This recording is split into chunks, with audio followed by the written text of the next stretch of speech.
In Neville's 1969 lecture, God Became Man, Neville says, "Reverse your thinking. Think of yourself as God, and you will have an entirely different feeling about becoming man." As Neville says here, most people think that they are simply a man or woman, and that God is some outside power, and many identified as man or woman feel limited, temporary. When you go to bed at night and you dream, and you feel you're this dream body, you completely feel its reality when you lose yourself in that night dream. What if the daydream is similar? You're completely lost in a daydream, that you're this body, mind.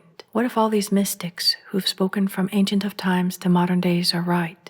You are not just this night or daydream body or mind, but you are the dreamer itself, what you have always called God, when all is unified. And what is it that is woken up to? Because the mystics say it's most glorious, beyond what the words of the limited mind can understand. Neville puts it so beautifully. I, life itself, became one with man. I was not man waiting for life. I was life which entered man. So like Neville saying, you who is hearing this word, the awareness that is separate from the thoughts that happen to you, you are the life that has made your body alive, this world alive. And all this life woken from the dream, that is God, consciousness.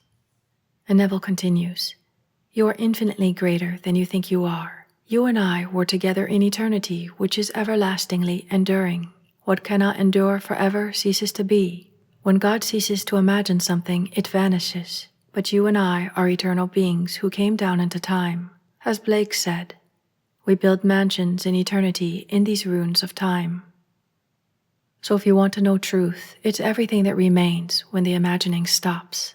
But you won't realize that because we're always imagining and not even realizing it. And all that you see before you is all the contents reflected from your imagining. Now for a moment, just learn to stop and watch the thoughts. See what they're starting to create. And as you do this and it becomes more natural, you'll start to tap into the true reality. The mystics often call something along the lines of profound eternal peace and joy, beyond all states, beyond all forms, beyond all thoughts. Sometimes people find this the goal of deep meditation. Simply know what you are before anything, before any condition, before any state. And then from that, lucidly dream the dream of life. Because from that you won't need much to be happy. You will know the natural joy and peace of a consciousness. Neville says, not one thing that has ever happened, is happening, or will happen, is out of kilter. It is all in order. Sometimes people get lost in a state that things aren't going right. But for a moment remind yourself, perhaps everything is going right. Often what we consider the battlegrounds of pain and suffering are often what can speedily help us rise up, whether in this wake dream or the next. But why not this one? As Neville said, we often grow by jolts. If everything was easy and comfortable, what would make you wake from the dream of life, from a deep slumber? Maybe some are afraid to wake because they don't know what's on the other side. Is it better? But could you imagine feeling the same way in the night dream of not wanting to wake up, to stay eternally dreaming? But night dreams can fall into nightmares. And when you do wake up, many do feel the wake dream is wondrous or has its wondrous moments. But what if you could wake up to something even more unlimited, vast, eternal, that defies death, even birth? And yet you could still lucidly dream a heavenly dream of life. Mystics are teaching we created everything, from what you consider the most evil to the most angelic and all in between. In closing, Neville says, I urge you to condemn no one. No matter what he has ever done, you have done it, will do it, or are doing it now. Every part was created by the gods who came down and assumed human nature in order to play them all. That was our crucifixion. And now I invite you, as Neville taught, to reverse your thinking. Think as a God who entered the human form, who entered humanity. See the world with no condemnation, with the realization that all was to be done to finally bring everything back to awake. See everything has its purpose, to make us realize it is a dream, to help us awake, and to more nobly and lucidly dream the dream of life. Pause this as long as you like. And now, let us go into the silence.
Good.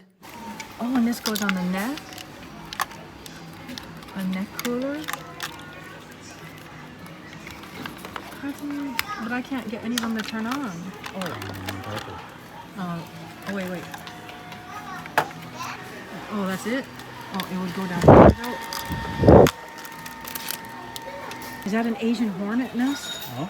That big Asian hornet? Bachi. What's it called again? Suzume Bachi. It's like the size of 10 hornets.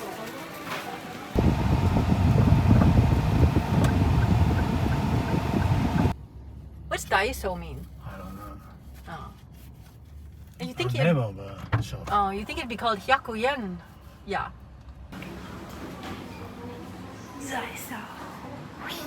This is nice to keep my new hat on. Maybe I could find something a little more dainty. I know. Maybe this. Cute things I could put on the rice.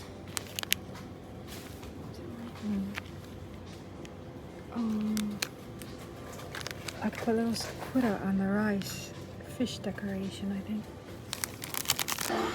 Does anybody use these? Is it any good?